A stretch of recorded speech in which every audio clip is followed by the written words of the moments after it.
Okay guys, I got another good video for you today. This time I'm going to be showing you how to remove rust from a steel gas tank. In this particular video I'm going to be attacking my reserve tank in a 1985 Honda VT Shadow. If I come over here, you can see that's what the tank looks like right now. It's set up in about that area inside. The main tank is up there, that's the reserve tank, it's down about there. As you can see inside, this one here is just chock full of rust. It's terrible.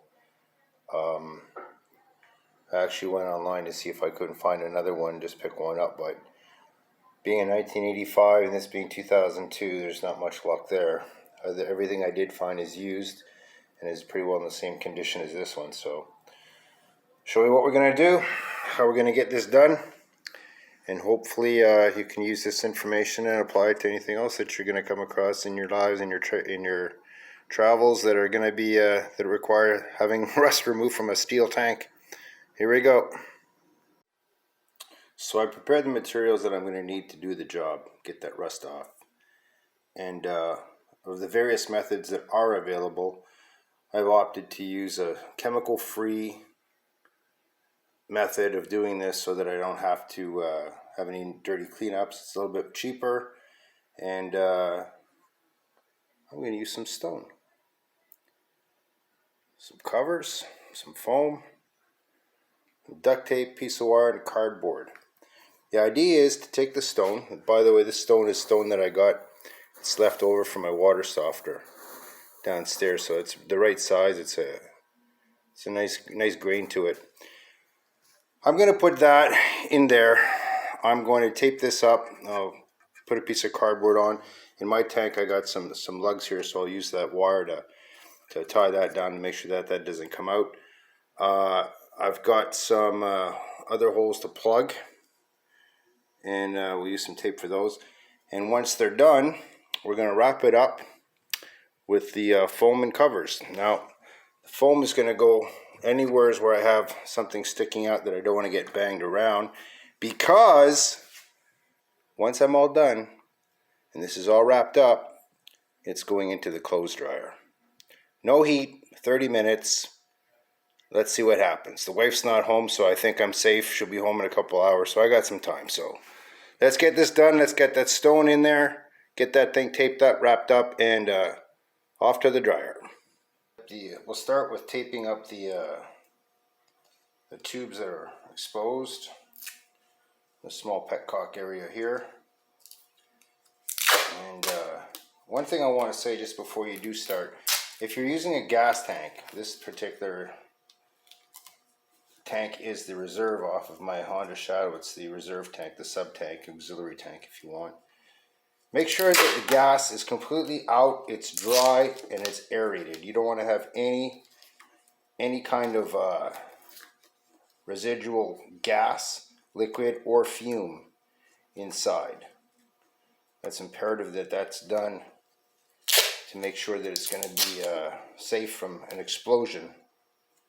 That would be a bad thing, because we are putting in stone, and stone does have a tendency to make spark when it strikes steel. The chance is there, so take that extra precaution. Just make sure that this is super clean.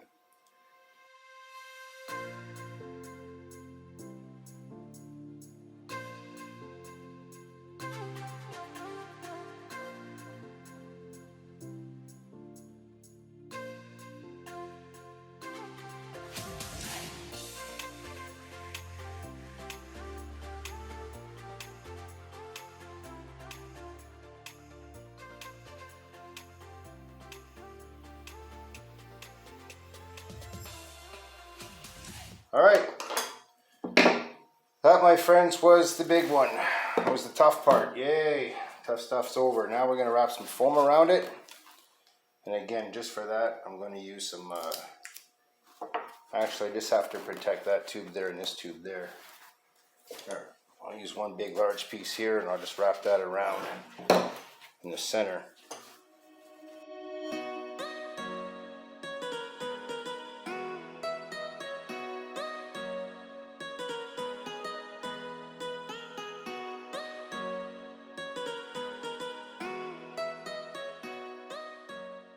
There we go.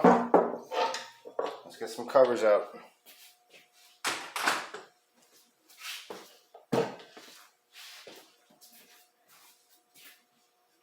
These we don't need.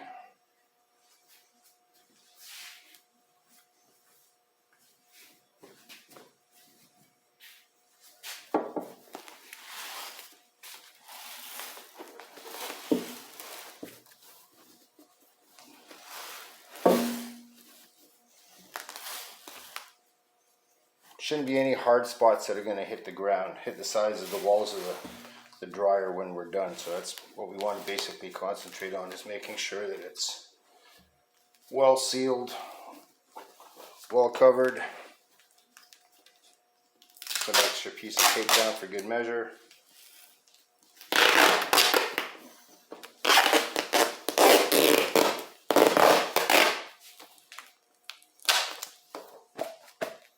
I got a little bit of I can feel the edges more than I can feel the sides, so we're going to put a piece of foam on the two edges. Can't hurt, right?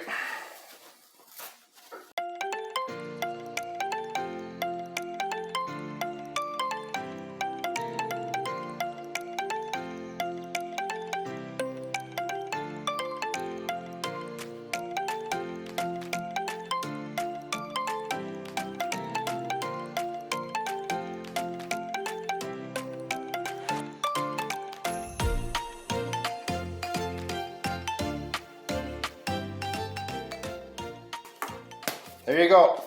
One wrap gas tank. Stone inside. Sounds like a giant maraca.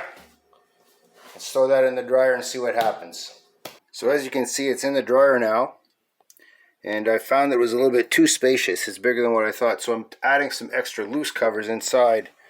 And that's going to prevent it from banging on the edges too strongly. Should do a better job overall. Keeping that thing free from damaging the side of the dryer.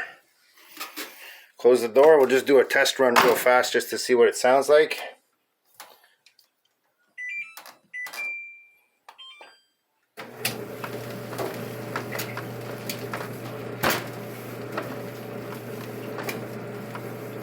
Well, that's not so bad. Alright, let's check this out in 30 minutes. Again, no heat on the dryer. Very important. And hopefully we'll have a nice shiny tank. Well, it's back. So I actually let it run for 20 minutes times 3 for a total of an hour. It was a preset setting on the dryer for airing. It was 20 minutes, so I let it go a couple extra times just to make sure. Felt maybe a little bit more optimistic that longer might be better in this case, so we'll see what happens. So let's unwrap this puppy and see where we're at. Now is the time of truth.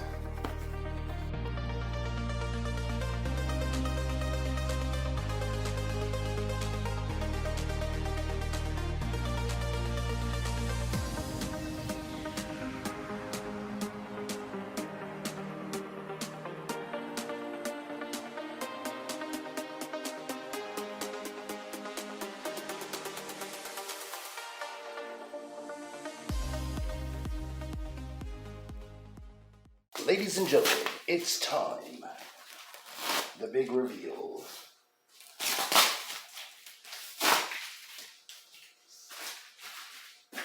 Alrighty, here we go. I won't worry about the tube ends yet. I want to see what this did.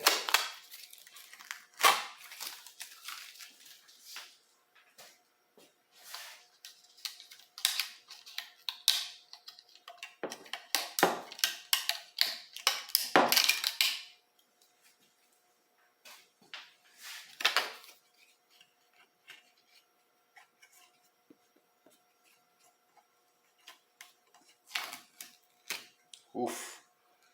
There's an indicator. That's tape. That's a rusted moon right there, friends. Look at that. Oh, I can see all the stone inside. Super rusted. Alrighty then.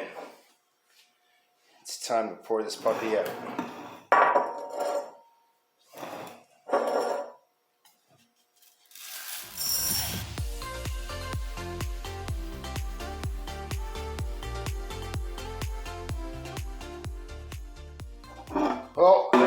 indicator that some rust came out. Those stones are pretty well all unicolored right now. The same tone and same hue of rust. Alright, I'm going to get the vacuum cleaner. We're going to vacuum this out and put a camera down in there and see what she looks like. Alright, so we're going to take this end off here, this tape off, so I can use my air hose here to the right, pump some air into it while I'm sucking out the vacuum cleaner to the main port.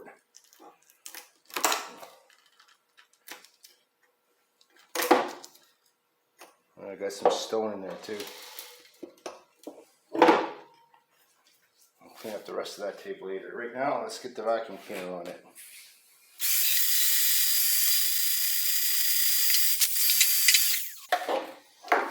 Let's get a flashlight in there.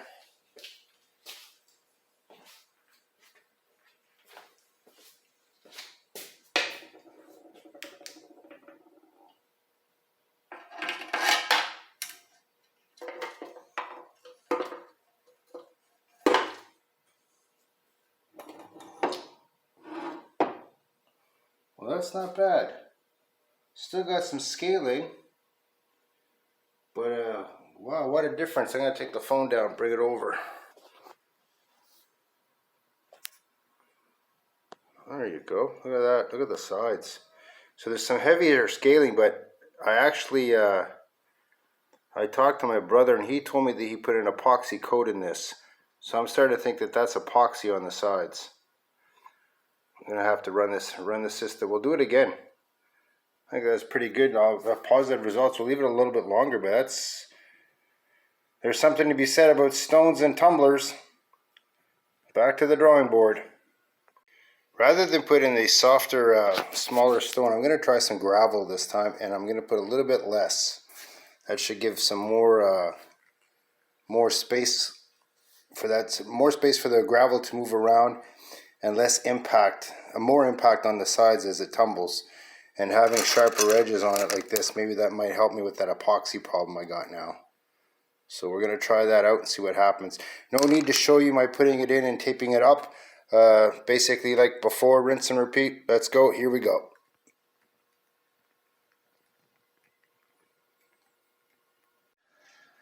Yep, so what you're looking at here is those rocks that just came back out. And as you can notice, there's a lot of powder there. And that powder, I realized, is all of some of this stuff that got pulverized. Now this is an epoxy coat that was put in. You can see in the corner areas where it was a lot thicker, it was a little bit more resistant to chipping away and turning the powder, but the edges were all worked away by the stone. So I've just learned something. Going with a coarser grain, it actually provides a better job at cleaning the metal, as I'll show you in a second here. I'll put the light back in there. But yeah, now I got all this extra powder and I was trying to figure out what the hell that was. And that powder is basically pulverized epoxy coating. So not only did the rust come off, but the epoxy coating came off too, which is excellent. And the surface is nice and roughed up, so I'll be able to get another coating in there and make that stick even better. Alright, I'll get a light in the tank. We'll take a look at that.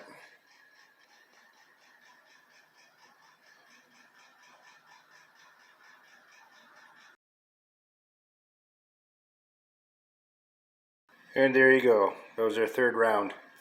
So all in all, I've done 3 batches of stone. The small little pebbles you guys saw at the beginning, and then followed up by two loads of this gravel. As you can see, the color on this one is completely different.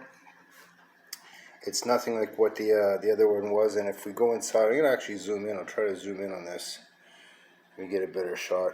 Look at that inside, folks. That's just glorious.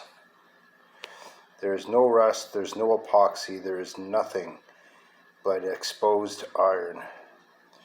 And if you look at the nice fine pitting, that's where the rust had really gotten down. And if you look, I can't see if I'll go a little bit deeper there. Look how clean that is. There's no rust on that anywhere to be found. So there you go, chemical free, no acids, no waters, no liquids. Nothing caustic, nothing costly, more importantly. That's a nice clean tank. That's ready to receive some epoxy. There's no epoxy, by the way. All the epoxy came out.